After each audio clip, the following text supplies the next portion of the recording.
Well, thank you, Madam Chair and members of the committee. I'm here, as you pointed out in your opening remarks, as the chair of the High-Speed Rail Peer Review Group.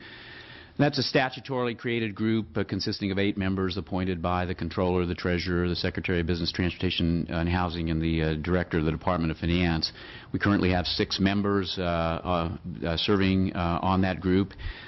We have a statutory responsibility to review and comment on information that is produced by the High-Speed Rail Authority, and you essentially, as the legislature, are our client in terms of providing input to you based on the expertise which our committee possesses.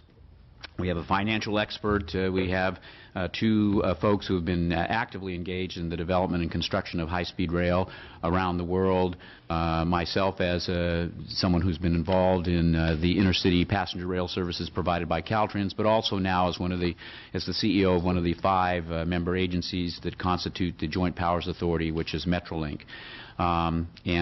We've made comments. I think we've been fair in our comments. We've raised issues on previous documentation and products that have come out of the High-Speed Rail Authority. We've tried to approach this in an earnest way in terms of providing input that can be viewed as constructive input.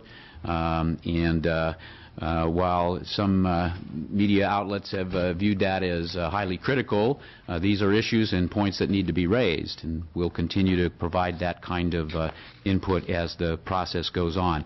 I provided the committee, Madam Chair, the members with just a brief statement that defines our statutory responsibilities and talks about some of the issues that we've looked at on a preliminary basis. The document was released on November 1st, as you've indicated, and we're just now gathering all of our thoughts, and we'll be meeting directly to start to develop a framework for presentation of that information to the legislature.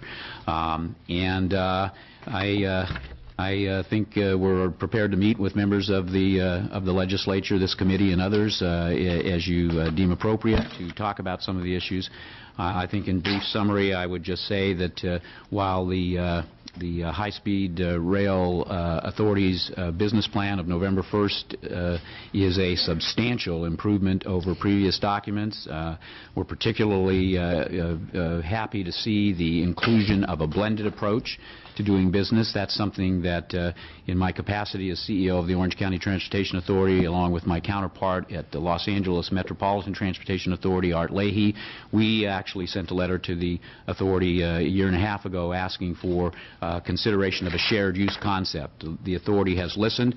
I attribute that in large measure to the new appointees from Governor Brown, who have brought a sense of responsiveness to the operations, and we've had some pretty good discussions with the staff as well. That doesn't negate the fact that there are still some very serious questions, notably the most serious from, I think, the perspective of the peer review group is the funding. And in particular the funding that would be necessary to accomplish an initial operating segment, which when completed can serve to attract some private, presumably some private sector dollars. So with that, Madam Chair, I'll just await to participate in the discussion and happy to answer any questions.